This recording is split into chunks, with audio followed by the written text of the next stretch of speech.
नमस्कार, सत्यदर्शन न्यूज मध्ये आपले स्वागत आहे। मी पायल शहा। एक नजर टाकूया आजच्या ठळक घडामोडीवर। परभणीतील घटनेच्या निषेधार्थ सोलापूर शहरात पडसाद। सोलापूर एसटी बस आगारात शिवशाही बस पेटवून देण्याचा धक्कादायक प्रकार घडलाय। अज्ञात व्यक्तीकडून बस डेपोतील एसटी बस जाळण्यात आली आहे। यात बसचा केवळ सांगाडा उरलाय। मध्यरात्री 1 ते 2 च्या सुमारास बस पेटवून देण्याची ही घटना घडली।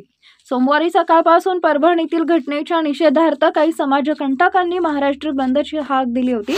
या पार्श्वभूमीवर सोलापूर शहरात देखील याचे पडसाद बघायला मिळाले। तुळजापूर आगाराच्या बसवर आणि सातारा सोलापूर या बसवर काही अज्ञात तरुणांनी कारंबा नाका परिसरातील त्या रोडवर दगडफेक केली होती।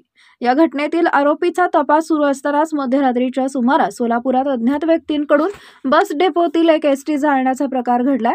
आगारातील शिवशाही बस पेटवून दिल्यानं परिसरात तणाव निर्माण झाला होता। या प्रकरणी पोलिसांकडून आरोपीचा शोध सुरू असून शहर आणि परिसरात पोलीस प्रशासनाकडून तगडा बंदोबस्त तैनात करण्यात आला।